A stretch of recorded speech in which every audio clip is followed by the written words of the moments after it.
बिस्मिल्लाहिर्रहमानिर्रहीम। अस्सलाम वालेकुम दोस्तों, आज मैं आपको बहुत ही अहम मेडिसिन होम्योपैथी की एलुमिनियम म्यूर के बारे में इंफॉर्मेशन दूंगा कि ये होम्योपैथी की मेडिसिन एलुमिनियम म्यूर जिस्म के कौन से अज़ा पे असर करती है और इसे हम कौन कौन सी डिजीज़ में इस्तेमाल कर सकते हैं, हमें कितने टाइम कौन सी पोटेंसी इस्तेमाल कर सकते हैं। ये तमाम इंफॉर्मेशन मैं आपको इस वीडियो में बताऊँगा। तो मेरी आप सबसे गुजारिश है कि इस वीडियो को एंड तक लाजमी देखें। मैं हूं डॉक्टर उमर और आपको अपने चैनल होम्योटेक में खुशामदीद कहता हूं। होम्योपैथी की मेडिसिन एलुमिनियम म्यूर, ये एक जो मसल्स की वीकनेस होती है उसमें इस मेडिसिन के बहुत अच्छे रिजल्ट जो है ना वो देखने में आते हैं। एक डिजीज़ होती है जिसे हम अटैक्सिया के नाम से जानते हैं या अटैक्सिया जिसे कहते हैं। इसमें मसल की जो है ना अनकंट्रोल मूवमेंट ट्रैवलिंग जो है ना वो पेशेंट में देखने में आती है। ये हमारे ख़ास तौर पर बुज़ुर्ग लोग जिनकी एज जो है ना वो 60 प्लस हो चुकी हो या 50 प्लस हो चुकी होती है, उसमें ये कंडीशन देखने में आती है कि जिसमें जो मसल्स की मूवमेंट होती है वो अनकंट्रोल होती है। उसमें जो हमारे माइंड में न्यूरॉन होते हैं उनमें डिजनरेशन हो जाती है। उसकी वजह से जो चलने में पेशेंट को जो है ना वो दिक्कत आती है। तो अगर वो एक जगह में पाँव रखते हैं तो उनको ऐसे महसूस होता है कि जैसे वो आगे की तरफ गिरने लगे हैं। उसके साथ जिस्म के मुख्तलिफ अज़ा के मसल जो है ना उसमें डिजनरेशन हो जाती है। अगर तो ज़ुबान के मसल्स में डिजनरेशन हो गई हो तो बोलने में जो है ना वो दिक्कत आ गई। अगर टांगों के मसल्स में जो है ना वो दिक्कत होगी तो चलने में मसला आएगा। उसके साथ ये जो वीकनेस है ये फेस पे भी हो सकती है, फिंगर पे भी हो सकती है, ये बॉडी के किसी भी पार्ट में जो है ना वो डिजनरेशन हो सकती है।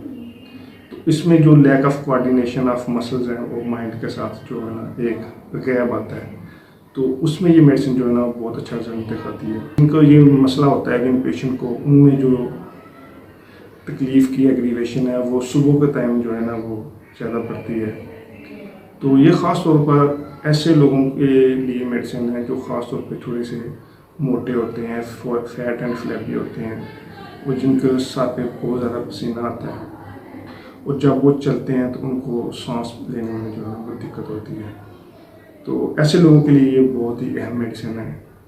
ये एलुमिनियम म्यूर जिसे हम अमोनियम क्लोराइड भी कहते हैं, ये ख़ास तौर पर जो मसल की डिजनरेशन होती है एज के लिहाज से उसको जो कंट्रोल करती है और पेशेंट को चलने में जो है ना वो आसानी देती है।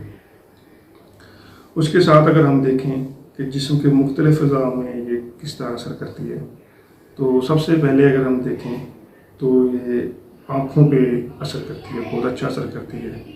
उसमें जो पेशेंट की है उसको लैक ऑफ विजन जो है ना वो देखने में आता है, यानी उसमें थोड़ा सा धुंधलापन जो है ना वो पेशेंट को दिखाई देता है। जैसे कैटरा की जो है ना वो अर्ली सिम्टम जो है ना वो दिखाई देते हैं और उसमें एक जर्किंग होती है अनकंट्रोलेबल। पेशेंट जो है ना वो आँख को बार बार झपकता है, लेकिन हालांकि उसकी वो इंटेंशन नहीं होती, लेकिन उसको ऐसा महसूस होता है जिसमें आँख उनकी बार बार जो है ना वो झपकती है। तो ऐसी कंडीशन में भी ये मेडिसिन जो है ना बहुत अच्छा असर करती है। अगर किसी ज़ुबान के मसल में जो डिजनरेशन हो चुकी हो तो उसको बोलने में जो है ना वो अटकन जो है ना वो महसूस होगी। तो जब कभी भी ऐसे पेशेंट जहाँ बात करेंगे तो उनमें एक रुकावट होगी, मीन्स कि जब वो एक दूसरे से बात करेंगे तो वो ऐसे फरावानी से बात नहीं कर सकते, उसमें एक रुकावट होगी, अटकन होगी। बात करने से पहले वो अटकेंगे और फिर उसके बाद जो है ना वो बात को कंटिन्यू करेंगे। तो ऐसे सिम्टम जो है ना वो इस तरह के पेशेंट में जो है ना वो देखने में आते हैं। टोमन में और बैक कमर वाले हिस्से पे बहुत अच्छा असर करती है, क्योंकि हमारा जो सेंट्रल नर्वस सिस्टम है वो हमारे माइंड से जो नीचे स्पाइन से नीचे जाता है। तो अगर उसमें न्यूरॉन की डिजनरेशन की वजह से जो मैसेज पास आउट नहीं होता नीचे की तरफ, तो ये उसको इन्हेंस करती है और जो डिजनरेशन ऑफ न्यूरॉन होती है उसको ये कवर अप करती है और पेशेंट को चलने में जो है ना वो आसानी फराहम करती है। तो ये जो डिजनरेशन ऑफ न्यूरॉन है उसमें भी ये मेडिसिन जो है ना बहुत अच्छा रोल प्ले करती है।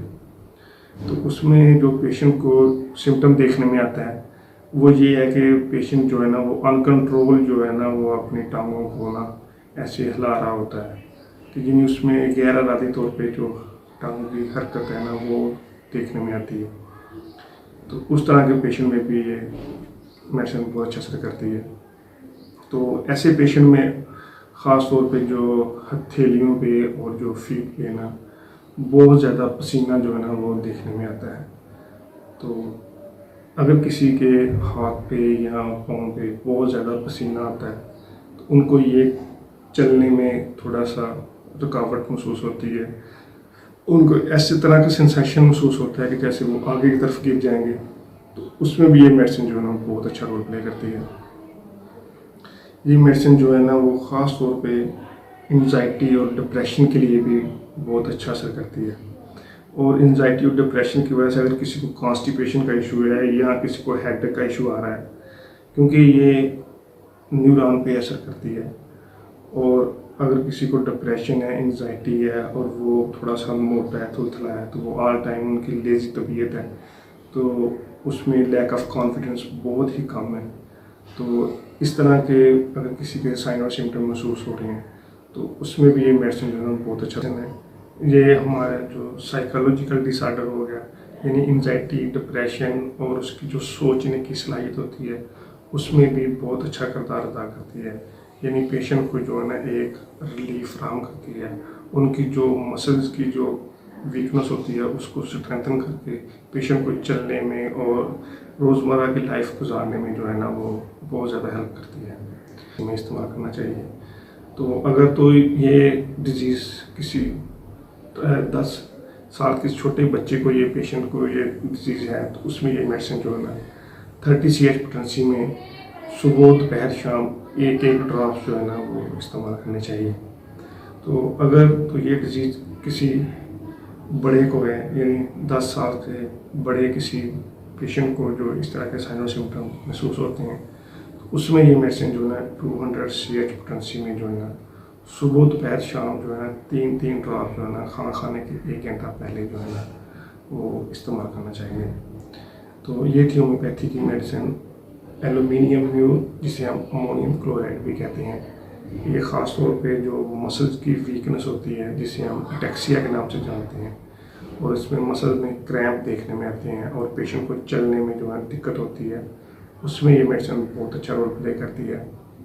उसके साथ हमारे माइंड के साइकोलॉजिकल डिसऑर्डर, एंजाइटी, डिप्रेशन और उसकी वजह से अगर किसी को कॉन्स्टिपेशन है या किसी को हेडेक का इशू आ रहा है तो उसमें भी ये मेडिसिन जो है ना बहुत अच्छा रोल प्ले करती है।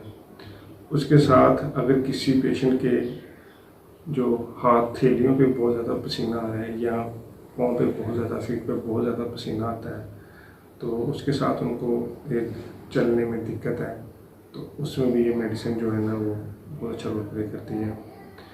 तो मेरी आप सबसे गुजारिश है कि प्लीज़ मेरे चैनल को सब्सक्राइब करें। उम्मीद करता हूँ आपको ये वीडियो बहुत पसंद आई होगी। Thank you. अल्लाह हाफ़िज़।